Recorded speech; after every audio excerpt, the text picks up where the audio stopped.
All of my tours hit Rome in basically 48 hours. I like to begin the first day on the tour to just give everybody a chance to fly in and relax for a little bit, get together mid-afternoon, and then we do a stroll through the Colosseum and the Roman Forum.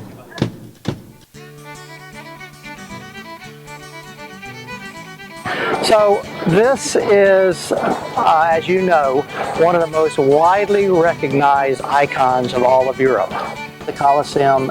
The Colosseum was built in the period of 8 short years. It was a huge, huge undertaking. When the Colosseum was first constructed, during the first few years, it didn't have a floor on it, and they would flood the entire area down here, and they would have naval battles out here with small ships. That lasted only a few years during the construction, and then after about 3 years, that went out of vogue. You can look and you'll see over here there's just one little section of stones how the seats would have been placed. And you can imagine that all the way around, up for 6 levels. So just like today, the cheap seats were in the nosebleed section, but everyone was entitled to come in here if they were citizens of Rome. For me, one of the great experiences is leaving the Colosseum, which everybody knows what it is. I've seen it in movies. If you've been to Rome, you've been there. But leave the Colosseum and you see this grand arch of Constantine.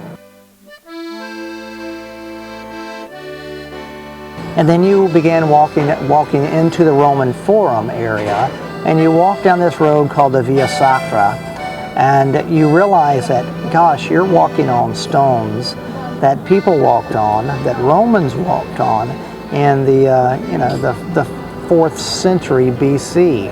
And you actually are in the place of the Roman Republic where Julius Caesar walked. You see several temples. You see the place where Julius Caesar was cremated. This is called the Palatine Hill. It's the hill where all the emperors had their palaces. And so there's successive layers of each emperor's palace, higher and higher and higher. But it's one of the 7 hills of Rome as well. Everything is built upon everything here. The Renaissance facade of this church and the church itself was all built inside this Roman temple. See how high the green door is up there? Mm-hmm. So in the 1400s, that was ground level here. So people walked into that church to worship there. Those areas that you're walking through are 2,500 years or more old. And it's just, it's very meaningful.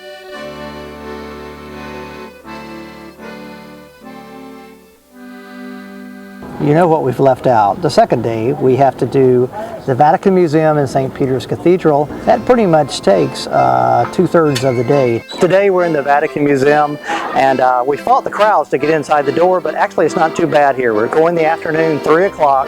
It's a crowd-beating strategy to go through here and see everything, the great works of Michelangelo and some of the sculptures from the Greek and Roman era. So let's go take a look around here at the Vatican Museum.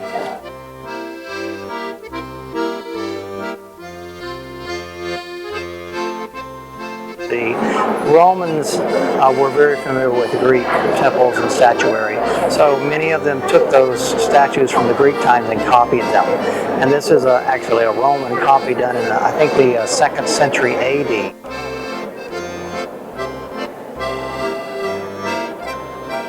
At the same time, Michelangelo was doing the chapel ceiling here as opposed to while we're standing in there. It's first of all a fresco, so it's plaster. And then Michelangelo stood and he put pigment into the plaster. So if you kind of divide it up into, and then on the side there's other panels that depict saints and scholars and prophets throughout the Old Testament. And then the triangles are not religious figures, but soothsayers and prophetesses. As you travel along, I think there are many, many opportunities to see and experience things that maybe you've not done before. But there's always these special moments where it's like, wow, you know.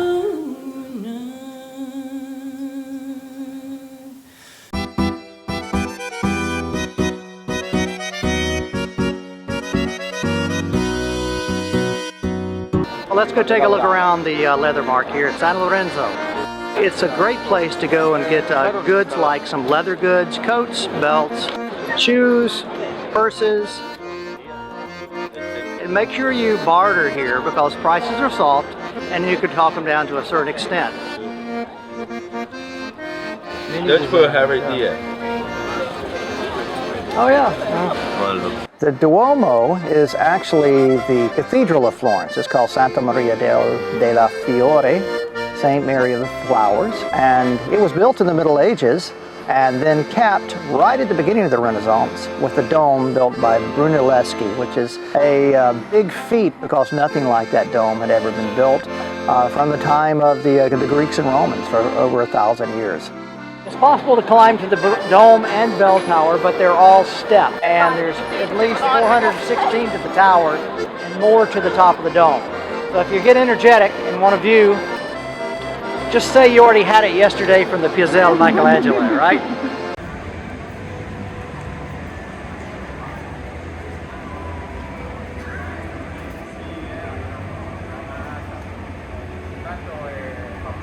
On the agenda of every tourist in Florence is to have an opportunity to take a look at Michelangelo's grand statue of David.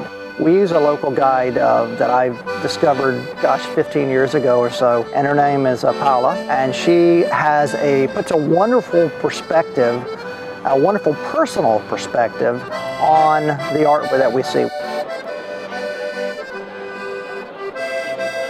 Our visit will concentrate on David, on Michelangelo's work, and what I would like to do with you is trying to understand why Michelangelo is Michelangelo and why David has always been top #1 statue of the world. Let's go and have a look at the first one. What I like about Paola is that she cuts away from the dryness of facts and kind of gives a visual perception and lets you make decisions. And she makes it personal to everybody. So that's why I like hiring her as a guide here in Florence. You'll see that tomorrow as you go through the artwork and the Uffizi Gallery as well. Now let's see if you paid attention yesterday. Oh dear. Okay? Test time. Look at the painting. I want you to tell me, is it done before or after David? Oh, after because they're twisted. Bravissimi. Very clear. Okay? After David. When we look at this, it's not just a dry commentary. It's more of, here's maybe what the artist was thinking. Or what do you think? What do you see in the statues? What are you getting from that? What do you think the artist was thinking?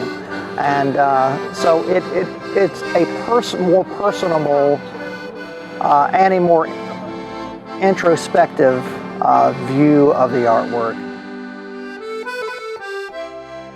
Spending the night in Florence really makes a big difference to your experience. There are a lot of tour groups that come in for the day and leave.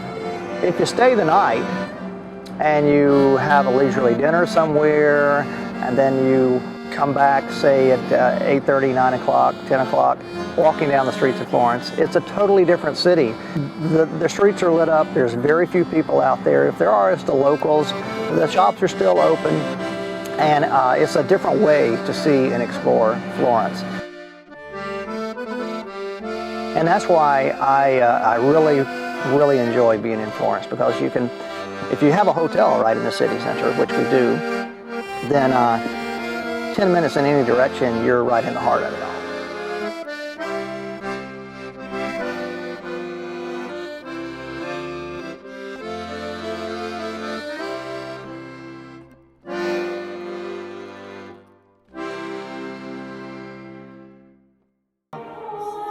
It was fun for me in 2017 to bring the Niceville High School Choir under the direction of Michael Dye to Orvieto to perform a bit in the cathedral here in Orvieto. Here we got to experience all these wonderful frescoes by Fra Angelico and Signorelli, and also we got to add into those 3 C's the major factors here in Orvieto. That is experiencing the cathedral, experiencing the wonderful ceramics that are made in town, and experiencing the famous Classico wine, white wine from Orvieto as well. We're looking here at many of the frescoes in some of the chapels here in the cathedral, the Duomo of Orvieto.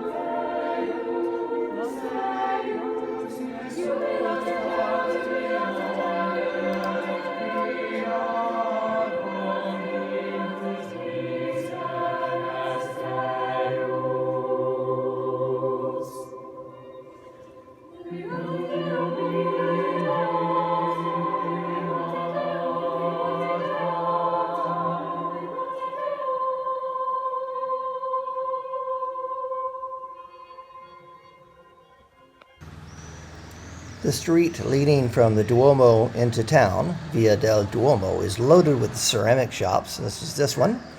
Tourist shops or leather shops that sell wonderfully prepared handmade leather things. This is a little toy shop that sells items dedicated to Pinocchio.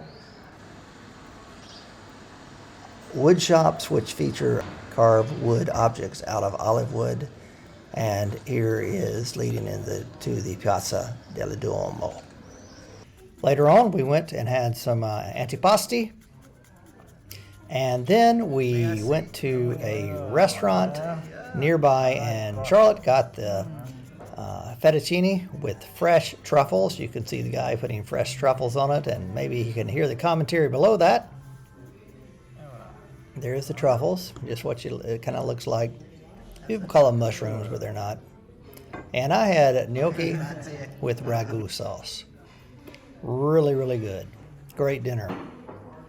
And dessert, tiramisu, which every restaurant has its different take on it. Walking back, a couple of lanes on the way back to Piazza Repubblica and to our room for the evening.